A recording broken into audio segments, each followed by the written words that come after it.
नमस्कार, स्वागत है आप सभी का हमारे इस खास कार्यक्रम में। हम सभी के भीतर एक सवाल रहता है कि हमारे जीवन का यानी कि लाइफ का पर्पस क्या है। देखिए, जीवन का जो असल पर्पज़ है ना, वो है परमात्मा को पाना। और जब तक हम परमात्मा को पाएंगे नहीं ना, तो ये जीवन और मरण का जो चक्कर है ना, ये चक्र ख़त्म ही नहीं हो सकता। लेकिन परमात्मा को पाना का एग्जैक्ट मीनिंग क्या है, परमात्मा है क्या और उसको पाना कैसे है, ये ज्ञान अभी इस दुनिया में है नहीं। परमात्मा असल में हमारा जो जीवन है ना, यही परमात्मा है। हम एक लिमिटेड लाइफ लेके सब आते हैं, कोई 60, कोई 70, कोई 80, कोई 100, कुछ ज़्यादा। और वो जब लाइफ ख़त्म हो जाती है तो जो हमारे अंदर पावर है वो इस शरीर में से निकल जाती है और एक दूसरे शरीर में, जैसे आप कहते ही हो, सुनते हैं सब कि वो वहाँ एंटर करके एक नया बर्थ स्टार्ट हो जाता है। हमको वो परमात्मा पाना है जो खुद जीवन है। ये जीवन तो लिमिटेड है, लेकिन परमात्मा एवरलास्टिंग लाइफ है। उसको हम इस जीवन में रहते ही पा सकते हैं और उस जीवन को पाना है जो एवरलास्टिंग लाइफ है। जब तक वो नहीं पाएंगे ना, हम एक शरीर से निकलेंगे, दूसरे, तीसरे, हमारे हज़ारों जन्म हो चुके हैं, चाहे लाखों भी हो जाए ना, ये एंड नहीं हो सकता जब तक हम परमात्मा को या उस जीवन को जो एवरलास्टिंग लाइफ है, जो असल जीवन है, उसको पा नहीं लेते। और किस तरीके से हम परमात्मा को पा सकते हैं, वो कौन सी सरल विधि है? उसको पाने के लिए ना, हमारे सामने ग्रंथों का ज्ञान है। उसको पाने का रास्ता सब ग्रंथों में लिखा हुआ है और हज़ारों सालों से लिखा हुआ है। वो गीता में भी लिखा है, रामायण में भी लिखा है, ग्रंथ साहब में भी लिखा है, बाइबल और कुरान में भी लिखा है।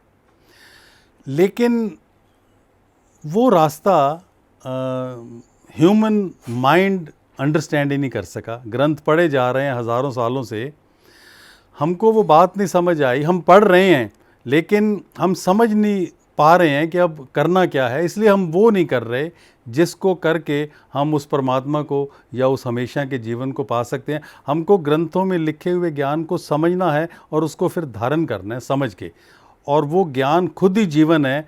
अगर वो ज्ञान हमारे अंदर आ जाए तो हमारे अंदर परमात्मा भी आ गया और जीवन भी आ गया। जो ग्रंथों में ज्ञान लिखा है ना, असल में यही परमात्मा है। हम उसको सिर्फ ज्ञान सोचते हैं, जबकि वो खुद परमात्मा है। परमात्मा शब्दों के रूप में सब ग्रंथों में समाया हुआ है और ये ग्रंथों में लिखा भी हुआ है। तो हमने उसी ज्ञान को, जो असल में परमात्मा है, उसको परमात्मा मान के अपने हृदय में ले जाना है, और हमारे हृदय में आ गया तो हमेशा का जीवन आ जाएगा। हम सभी कहीं ना कहीं तनाव रोग से ग्रसित हैं, तो किस तरह से हम अपने जीवन में स्ट्रेस को दूर कर सकते हैं? चिंता की यहाँ कोई दवा नहीं है इस दुनिया में। तो चिंता तभी जाएगी जब परमात्मा आएंगे। रोगों की दवा नहीं है, ये सिर्फ सबसाइड हो रहे हैं। असल दवा रोगों की परमात्मा ही है। रोग, बॉडी तभी कंप्लीटली डिजीज़ फ्री होएगी जब परमात्मा आएंगे।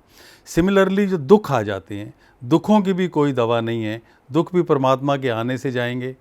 बुढ़ापा परमात्मा के आने से ही रुकेगा, और मृत्यु तो परमात्मा ही रोक सकते हैं। असल में परमात्मा ही मृत्यु से मुक्त हैं। परमात्मा अंदर नहीं है, इसलिए मौत आ जाती है। और ये जो अंदर आत्मा है या जो शक्ति है, ये इस शरीर को छोड़ के दूसरे में चली जाती है। अंदर वाली शक्ति नहीं मरती है। ये सिर्फ शरीर ही परमात्मा के नाम होने से ये चिंता, रोग, बुढ़ापा और दुखों से घिर जाता है और ये कमज़ोर हो जाता है। और जब ये इतना कमज़ोर हो जाता है तो वो पावर इसको छोड़ के एक दूसरे शरीर में चली जाती है। वो अमर पावर है। वो आत्मा या परमात्मा दोनों का एक जोड़ा है। वो खुद ही, आप कह लो कि एक शरीर से दूसरे से तीसरे में ट्रांस माइग्रेट होता चला जा रहा है, और ये तब तक होता चला जाएगा जब तक जिस जीवन में आप परमात्मा को पा नहीं लोगे। परमात्मा का रियल नाम क्या है? क्योंकि जिस परमात्मा की हम अभी बात कर रहे थे कि जिसको पाने से चिंता, दुख, रोग, बुढ़ापा, मौत सब मिट जाते हैं, ये उस परमात्मा के नाम नहीं है। ये उसकी फॉर्म्स के नाम है। चाहे वो राम है या कृष्ण है या नानक है या वाहिगुरु है या कोई भी इष्ट है, हज़ारों देवी देवता हैं, ब्रह्मा विष्णु महेश हैं, हमने रूप बनाए हुए हैं, इनमें से कोई भी नाम उस परमात्मा का नहीं है। और वो परमात्मा मिलता है जब उसका नाम लिया जाए, और उसका एक ही परमात्मा है और एक ही नाम है, और वो नाम है सत्य। सत्य। जैसे हमारे मंत्र हैं जिनमें ये कहा गया कि राम का नाम सत्य है, या प्रभु का नाम सत्य है, सत्य ही सत्य है और सत्य बोलो गत है। तो यहाँ ना राम का नाम सत्य में आप ये कह लो कि दो मीनिंग निकल रहे थे कि जो राम का राम नाम है वो सत्य है। तो यहाँ पे ना राम का नाम इतना प्रचलित हुआ कि आज हज़ारों साल हो चुके हैं, लेकिन उससे वो उस परमात्मा की प्राप्ति नहीं हुई, क्योंकि उसका नाम राम नहीं है, उसका नाम सत्य है। सत्य एक ज्ञान है, सत्य एक विचार है। सत्य कोई चीज़ तो हो ही नहीं सकती, ना ही सत्य नाम हो सकता है। कोई विचार सत्य हो सकता है, भावना सत्य हो सकती है, या बात सत्य हो सकती है। एक ऐसी बात है जो सत्य है, जब उस बात को आप मन में करोगे ना तो वो परमात्मा का नाम बन जाता है। जब आप सत्य का उच्चारण मन में करोगे वही परमात्मा का नाम है। उस सत्य को लेने से वो सत्य खुद परमात्मा है, तभी तो कहा ट्रुथ इज़ गॉड। तो ट्रुथ जब मैं अपने मन में बोलूँगा तो उसके बोलते ही मेरे मन में परमात्मा उत्पन्न हो जाती है। सो आप ये लेके चलिए कि जो परमात्मा जिसको हम पाना चाहते हैं वो सत्य है, और सत्य को ही पाना है। सब ग्रंथों ने यही कहा है कि सत्य को पाना है। कर्म योग क्या है और इसे किस तरह से हम अपने जीवन में इम्प्लीमेंट कर सकते हैं? बेसिकली सत्य का उच्चारण जब कोई कर्म होगा तभी हो सकता है। मान लीजिए आप कुछ भी कर रहे हैं, जब उस वक़्त ये कहेंगे कि ये प्रभु कर रहे हैं तो वो सत्य का उच्चारण हो गया। आप खाना खाते वक़्त अगर कहेंगे कि प्रभु खा रहे हैं तो ये खाना प्रभु को अर्पित हो गया, क्योंकि खा प्रभु ही रहे हैं। हर शरीर में जो भी हो रहा है वो प्रभु ही कर रहे हैं, हर शरीर में प्रभु ही रहते हैं और वो कर रहे हैं। ये जो भावना है कि मैं कर रहा हूँ या मैं कर रही हूँ, यही भावना अगेंस्ट है। तो हमको जो कुछ भी हम कर रहे हैं बस मन में एक बार ये कह देना है कि प्रभु ये आप कर रहे हो। कुछ भी पी रहे हो तो मन में कह दो आप पी रहे हो। आप चल रहे हो, सैर कर रहे हो, तब कह दो कि प्रभु आप चल रहे हो। कार चला रहे हो तब आप कह दो प्रभु आप कार चला रहे हो। खाना बनाते वक्त भी आप यही कहो कि खाना प्रभु बना रहे हैं। हर कर्म के दौरान एक बार मन में प्रभु की डूअरशिप को एक्नॉलेज करना है। ये है कर्म योग की भक्ति, जो कि गीता में बड़े स्पष्ट रूप से लिखा है कि तू जो भी करता है, जो भी खाता है, जो भी यज्ञ या दान या कुछ भी करता है वो मुझे अर्पण कर। हमको कर्मों को ऑफ़र करना था ईश्वर को, यहाँ सब कुछ एक ही कर रहा है और उसी को ही हमको ऑफ़र करना है। और उन्होंने ये अपने आखिरी चैप्टर में ये भी बिल्कुल क्लियर कर दिया था, चैप्टर 18 में, कि आपको जो सुप्रीम गॉड है जिसने इस पूरी दुनिया को बनाया है उसकी पूजा अपने कर्मों से करनी है। वही सब कुछ करने वाला है और कर्मों के दौरान उसको एक्नॉलेज करना है कि वो कर रहा है। कुछ भी करते वक्त आप ऑफिस में काम कर रहे हैं, एक बार मन में ये कहना है कि प्रभु ये काम आप कर रहे हो। आप क्लास में पढ़ा भी रहे हो तो मन में एक बार ये कह दो कि प्रभु आप पढ़ा रहे हो, और पढ़ने वाला भी यही कह देगा कि प्रभु आप पढ़ रहे हो। इस दुनिया में जो हो रहा है वो हर शरीर के अंदर एक ही शक्ति बैठी है, कर वही रही है, लेकिन एक मैं का एक ऐसा भाव है, ये भाव भी उसका अपना ही है, ये उसकी माया है। उसकी माया हर शरीर में मैं के रूप में हर कर्म के दौरान अंदर से ये विचार उठता है कि ये मैं कर रहा हूँ या मैं कर रही हूँ। हमने इसी मैं के भाव को चाहे कर कुछ भी रहे हैं उस वक़्त चेंज कर देना, एक बार ये एक्नॉलेज करके कि प्रभु ये आप कर रहे हो। कर्म योग की थ्योरी क्या है? ये किस तरह से हमारे कर्मास को बैलेंस कर सकती है? बेसिकली पाप और पुण्य तो हमारे अपने विचारों में है। हम ही सोचते हैं कि ये जो मैं कर रहा हूँ ये गलत है, या ये जो मैं कर रहा हूँ ये अच्छी बात है। मैं दान दे रहा हूँ तो पुण्य कर रहा हूँ, और मैं चोरी कर रहा हूँ तो ये पाप है। तो ये मेरे ही विचारों में है। असल में चाहे दान दिया जा रहा है कहीं से, वो भी प्रभु दे रहा है, और अगर कहीं से चोरी हो रही है तो भी वो प्रभु शक्ति है जो कर रही है। कर्म सारे एक ही शक्ति कर रही है, और वो हमारे जो पीछे से कर्म साथ आते हैं ना उसके अनुसार कर रही है। वो न्यूट्रल पावर है। परमात्मा के अंदर अच्छाई और बुराई से मुक्त पावर है। वो किसी भी चीज़ को ना अच्छा मानती है ना बुरा मानती है, वो डूअर पावर है, सिर्फ कर्ता पूरक है। अब बिजली का करंट है, अब वो फ्रिज भी चला देगा, वो एसी भी चला देगा, वो तो एक पावर है ना। सिमिलरली परमात्मा एक पावर है, वो जो पीछे से कर्म आते हैं ना उसके मुताबिक हर शरीर से वो कर्म करने वाली पावर है। यहाँ अज्ञानता में हमने कुछ कर्मों को अच्छा कुछ कर्मों को बुरा बना के ना अच्छाई बुराई में चल रहे हैं। तो जब आप ये मान लोगे ना धीरे धीरे कि सब कुछ प्रभु कर रहे हैं और ये ना अच्छा है ना बुरा है, कर्मों के अनुसार है, तो धीरे धीरे आपके अंदर से अच्छाई बुराई की भावना खत्म हो जाएंगी और एक सत्य की भावना चली जाएगी कि सब कुछ प्रभु कर रहे हैं। हमको अच्छाई और बुराई दोनों से मुक्त होना है कि ना कुछ अच्छा है ना कुछ बुरा है, जो हो रहा है सब सत्य हो रहा है, परमात्मा की मर्जी हो रही है। Will of God is prevailing. हम कहते हैं कि प्रभु की मर्जी के बिना कुछ नहीं होता, जो कुछ हो रहा है हुक्म भी हो रहा है। तो बस आप ये मानना शुरू कर दो कि जो कुछ हो रहा है उसके हुक्म में हो रहा है ना। ग्रंथ साहब ने कहा था कि तेरा भाना मीठा लागे। वो जो भी कर रहा है ना उसको मीठा करना है, उसको अच्छाई और बुराई की नज़र से नहीं देखना ना। यही तो गलती हो रही है कि हम परमात्मा की कुछ करनियों को अच्छा कह देते हैं और कुछ को बुरा कह देते हैं। करने वाला एक ही है, हमने उसको अच्छाई बुराई में ना डिवाइड किया हुआ है।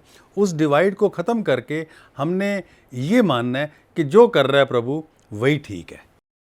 आजकल मैनिफेस्टेशन का एक चलन चला है ताकि हम अपने गोल्स को अचीव कर सके। तो सर क्या ये अचीवमेंट एक डिज़ायर है?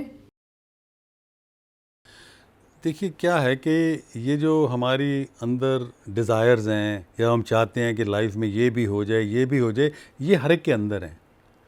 लेकिन जो हो रहा है ना वो हमारे जो हम 7 कर्मास लेके आए हैं ना उसके हिसाब से हो रहा है। हम चाहते तो बहुत कुछ हैं, ज़रूरी नहीं सब कुछ हो जाए, कुछ हो जाता है, बहुत ज़्यादा कुछ रह जाता है। हमारे जीवन में जो भी हो रहा है ना वो करने वाली एक शक्ति है, डूअर पावर। उसको आप सुप्रीम एनर्जी कह दो, परमात्मा कह दो, वो कर रही है अकॉर्डिंग टू पास्ट कर्मास। लेकिन हम इस बर्थ में नई डिज़ायर्स नई एफर्मेशंस वो बनती चली जा रही हैं ना। बेसिकली ये हमारा नेक्स्ट बर्थ तैयार हो रहा है। जितने भी हमारे विचार हैं ना they are becoming base of the next birth. हमारे जो कर्म है ना, हम कहते हैं ना कि हम आत्मा हैं। आत्मा एक थिंकिंग पावर है। हमको सारी दुनिया ने आत्मा की बात हो रही है, लेकिन आत्मा क्या है ये नहीं पता चला। आत्मा और परमात्मा 2 शक्तियाँ हैं जो शरीर में रहती हैं। आत्मा तो है थिंकिंग पावर। हमारे अंदर जितने विचार उठ रहे हैं ना ये आत्मा है। जितने भी डिज़ायर्स, मैं ये कर लूँ मैं वो कर लूँ, ये सब आत्मा है। और जो हो रहा है वो परमात्मा पावर है, डूअर पावर परमात्मा है। तो जितनी भी मेरी डिज़ायर्स हैं ना वो सारी कुल मिला के विचार आत्मा है। लेकिन ये मेरा नेक्स्ट बर्थ तैयार हो रहा है। आत्मा अपना नेक्स्ट बर्थ तैयार कर रही है। जब वो इस शरीर से परमात्मा निकलते हैं, इन विचारों के साथ निकलते हैं और एक नया शरीर बनाते हैं इन्हीं विचारों के अनुसार, यानी आत्मा के विचारों के अनुसार एक नया शरीर बनता है। और नेक्स्ट बर्थ में वो सब कुछ वो करते हैं जो इस जन्म में मेरे ना पक्का हो जाता है। विचार तो हज़ारों लाखों आते हैं, लेकिन जो पक्के हो जाते हैं ना उसके हिसाब से मेरा नेक्स्ट बर्थ बन जाता है। और उस नेक्स्ट बर्थ में परमात्मा फिर वो करते हैं। लेकिन ये आत्मा नेक्स्ट बर्थ में और नए विचार बना लेती है। ये रुक नहीं रहा। हमको इस चक्र को रोकने के लिए ना इन विचारों को जो आत्मा बनाई जा रही है डिज़ायर्स के, ये जब तक ख़त्म नहीं करेगी ना, ये आत्मा के कर्म है विचार।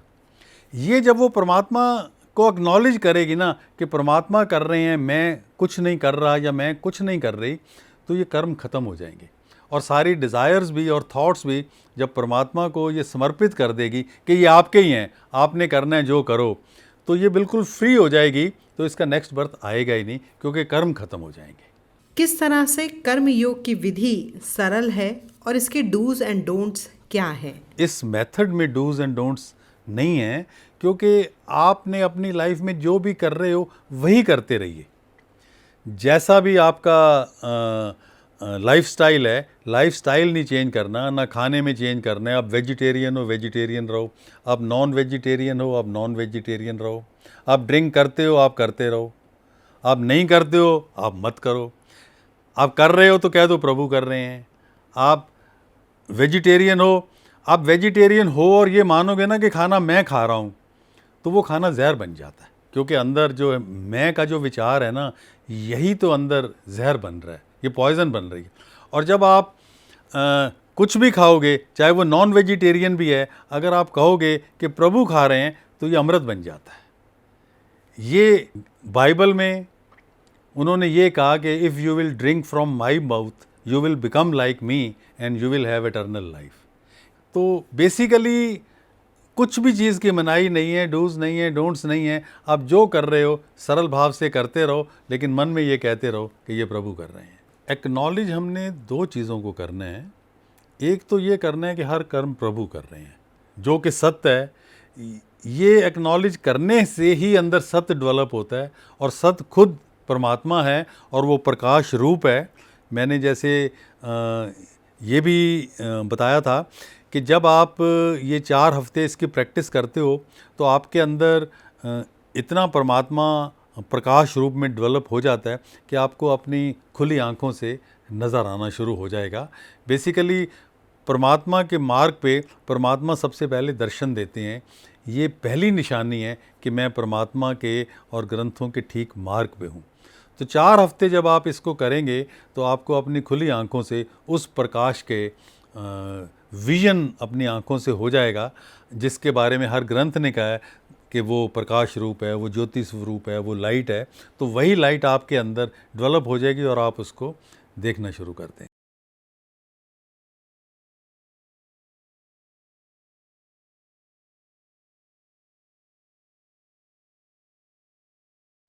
कौन से शब्द हैं जो आपको मार देते हैं? जब आप रोटी खाओगे इस विचार से कि मैं खा रहा हूं, ये आपको रोटियां खाने, रोटी देती है जीवन, लेकिन ये रोटी आपको एक दिन मार देगी। वही रोटी जहर बन जाएगा जब आप इस भावना से खाओगे कि मैं खा रहा हूं, और जब आप इस भावना से खाओगे कि प्रभु खा रहे हैं इस मुख से, तो वो आपको मरने नहीं देगी। समझ लो अच्छी तरह से कौन सी बात मारती है और कौन सी बातें आपको नहीं मरने देंगी, अमर कर देती है। जब आप इस भावना से पानी पियोगे कि मैं पी रहा हूं, वो आपको मार देगा, ये मार देगी भावना। और जब आप कहोगे कि प्रभु पानी पी रहे हैं, वो आपको मरने नहीं देगी। बाकी बातें छोटी छोटी हैं, चिंता, ये रोग, वो तो बेमैनी है। वो जब मरने से जो चीज बचा लेगी, वो इनसे ना बचा पाएगी, इनसे पहले बचा देगी, और उनसे भी बचाएगी और मरने से भी बचाएगी। इसके अंदर सारी गुण है। जब ये शक्ति आती है तो सारे रिजल्ट इसके अंदर आने शुरू हो जाते हैं इस शरीर में, बशर्ते कि आप उस वाणी को अंदर लाओ, उन बातों को स्वीकार करो। ईश्वर की बातों को स्वीकार करना, ईश्वर को स्वीकार करना एक ही बात है। आज ईश्वर हमारे पास शरीर रूप में नहीं है, लेकिन ज्ञान रूप में मौजूद है। हम किसी शरीर को धारण नहीं कर सकते, हम ज्ञान को धारण कर सकते हैं, क्योंकि हम ज्ञानधारी हैं, हम शरीरधारी नहीं हैं। हम किसी को शरीर में धारण नहीं कर सकते, हमारे में वो विधि नहीं है, लेकिन हम ज्ञान को धारण कर सकते हैं, क्योंकि हमें ज्ञानधारी बनाया है। ज्ञान को धारण कर सकते हैं। अगर ईश्वर रूप में भी सामने खड़े हो जाएंगे तो हम उनको धारण नहीं कर सकेंगे, फिर भी हम उनके कहे हुए शब्दों को ही धारण करेंगे। स्टूडेंट जो होते हैं वो टीचर को धारण नहीं करते कि उसको उठाकर अंदर ले जाते हैं, उसकी बातों को धारण करते हैं, तो वो डॉक्टर बन जाते हैं, इंजीनियर बन जाते हैं, बड़े बड़ी डिग्रियां ले लेते हैं। तो यहां की डिग्री तो यही है आपके ग्रंथों की, कि आपको ना मरने दे, आपको रोगों से मुक्त कर दे, चिंता से मुक्त कर दे, और आपको अपनी शक्तियों से निवाजे, और आपसे बड़े बड़े काम कराए जो अभी भी पेंडिंग पड़े हैं काम करने के लिए। इस तरह से आप ये समझ लीजिए, यदि आप ये सोचकर चलेंगे कि मैं चल रहा हूं, ये विचार भी आपको मार देगा। और जब ये सोच के चलोगे कि प्रभु चल रहे हैं, तो ये विचार आपको बचा जाएगा। सवाल चलने का नहीं, सवाल विचारों का है। और हर एक्शन के ऊपर आपने ऐसे विचारों को इसलिए बनाना है क्योंकि ये विचार आपको बचाने वाले हैं और मेरे विचार मारने वाले हैं, इसलिए। और यही निचोड़ है सारे ग्रंथों का, जो उन्होंने ये बात बतलाई है कि क्यों हम ऐसा कहें, क्यों वैसा क्यों ना सोचें। ये कारण है इसका। जब आप कहेंगे कि मेरा मकान है, जब आप मर जाएंगे तो मकान भी छिन जाएगा। जब आप कहेंगे कि ये मकान प्रभु का है, तो ना आप मरोगे ना ये छीना जाएगा। इसी बेस के ऊपर कहा था कि अपने मकान एक पत्थरों के ऊपर बना, पक्की जमीन के ऊपर बना, ताकि ये आंधियों से तूफानों से गिरे नहीं, ये कायम रहें, दायम रहें। जितनी भी आपकी बातें हैं वो आपको मारने वाली हैं। अगर आप बचना चाहते हो तो ये बातें जैसे बताया है बदल डालो, तो बच जाओगे, नहीं तो मारे जाओगे। नहीं बचा सकेगा कोई भी आपको, ना बचा सका है किसी को कोई। अगर बचाएगा तो यही आपकी भावना आपको बचाएगी। ईश्वरीय भावना को धारण करो और संसार की भावना को बाहर फेंको, निकाल दो, बदल डालो संसार की भावना को ईश्वर की भावना में बदल डालो। ये सारी बातें, सारे विचार ईश्वर की भावना में ले जाओ, तो बच जाओगे। क्योंकि वो छतर छाया में चले गए, क्योंकि आपने ईश्वर का नाम लेकर ईश्वर की छतर छाया में चले गए, इसलिए आप बच गए। यहीं पर वो दोनों संसार हैं। एक वो संसार है जो मरने नहीं देता, एक वो संसार है जहां पे कोई जिंदा रह नहीं सकता। इस तरह से जब आपने इस संसार को ना छोड़ा और उस संसार में ना जा सका कोई भी, इसीलिए कोई नहीं बचा, क्योंकि कोई भी संसार को छोड़कर संसार में जाने की विधि नहीं कोई जानता था। ग्रंथों में यही चीजें लिखी हैं जो मैं आपको समझा रहा हूं। ये आज से नहीं लिखी, हजारों साल पहले, सैकड़ों साल पहले लिखी गई हैं, लेकिन आज तक ये समझ नहीं आई। आज वो समझाई जा रही हैं कि वो बातें जो लिखी हैं वो क्यों लिखी हैं, उसका क्या कारण था लिखने का, और उससे हमारा क्या संबंध है, और हमारा उससे क्या लाभ है, और हम उसको कैसे उससे लाभ उठा सकते हैं, हम कैसे वो रिजल्ट पा सकते हैं जो रिजल्ट ग्रंथों में लिखे हैं। तो इस चर्चा को हम यही विराम देते हैं। अगली बार मिलेंगे एक नए एपिसोड के साथ, नए प्रश्नों के साथ।